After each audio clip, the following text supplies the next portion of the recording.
roll? Oh. All right, welcome to another edition of PFNReviews, everybody. I am Sean Monk, with me as always. T.J. Cornwall.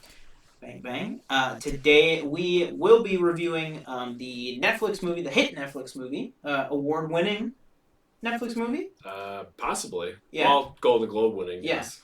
Golden Globe winning Netflix film I Care a Lot. It's been in the news lately, and we decided to give it a watch to review it. Yeah. A lot of buzz coming off of Rosamund Pike's performance. Kind of really her first movie since Gone Girl, I think, right? She must have been in something since then, but Probably big like awards kind of role. She was in. Oh, maybe you're right. Wow, she was in The Informer. I think that was a remake, right? Yeah, she wasn't in like anything like huge. I feel like. And now, when was Gone Girl? That was 2017. 2014. 2014. Yeah. Woo! That's crazy. Yes. Wow. I Care a Lot is... Ben Affleck has stood in the snow with many a woman since. I Care a Lot is Netflix's newest movie. Came out February 19th. Runtime of hour 58 minutes. Description: a crooked legal guardian who drains the savings of her elderly wards meets her match. When a woman she tries to swindle turns out to be more than she first appears. Jay Blakeson writes and directs it. Starring Rosamund Pike, Peter Dinklage, Eliza Gonzalez, I think that's how you pronounce it, and Diane West are like the main people in the film. So what do you think of I Care a Lot? So I will say, so again, for our reviews, just like on the podcast, we keep this as under wraps as we can, so we haven't talked about how we felt. I thought, oh man, I'm so curious to know what you thought. So I thought this movie was, I thought this movie was good. Okay. I would agree with that. Yes. I thought it was good. Yeah. There was a moment around like the 40 or 50 minute part where I was like, oh, this is like excellent. Oh, wow. Okay. And then for me, and I'm not saying this as a pacing issue. I'm not saying like 2 hours is too long because it just felt like it dragged or whatever. Right. Like I did check the runtime with about 30 minutes left. But it's not a pacing thing for me. It's just a story thing. I thought this story could have been wrapped up quicker. It's fair, yeah. And then, no spoilers here because it's just a, recommendation review really. Just the ending kind of threw me a little bit. I was like, it kind of not what's the point. That maybe isn't the right term to use, but kind of like, I guess like what was the point? Right. I understand the point of the movie. Like obviously we watch movies a lot. Like I can understand the theme of a movie, but I was just like, why did you have to make that decision? Yeah, and there was a couple of spots in the movie. But like on the positives and stuff, I thought the performances were amazing. I thought Rosamund Pike, fantastic in the movie. She's creepy as hell. I mean, oh my God, she's a great actress. She is so creepy as hell. She just plays a really just terrible, despicable person in this. I think that's a lot of. Yeah. I feel like I've heard. Oh, what's your rating? Yeah, I'll go.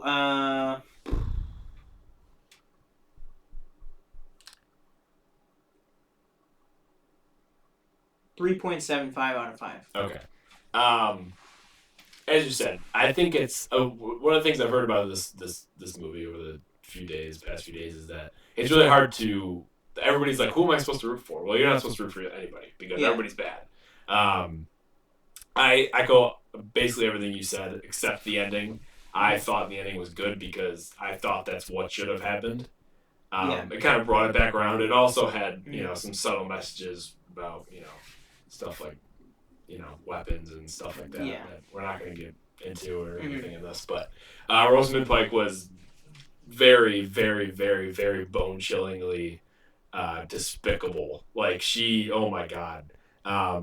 Basically, people are comparing her to her character in Gone Girl is the character in this. It's probably different, but there are similarities.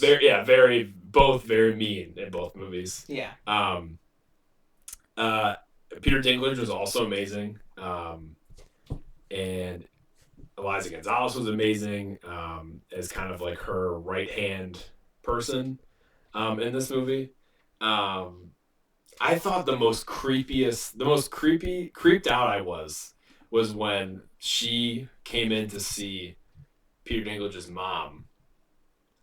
And you're in trouble now? Yeah. Oh my God. I was very creepy. And even like when man, Diane Weiss, she's getting up there, but she's still got it, man. She's still got it. She is a amazing actress. This guy you see on screen right now, he's an ass too. He sucks.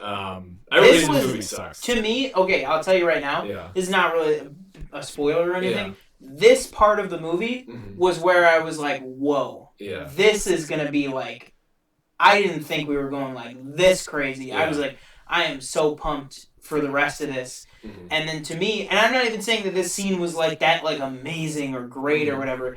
It was just kind of the where I thought this was projected to go based on this scene. I was like, man, this is crazy. And then there's like this courtroom scene after, and I was like, oh, this is gonna get so interesting.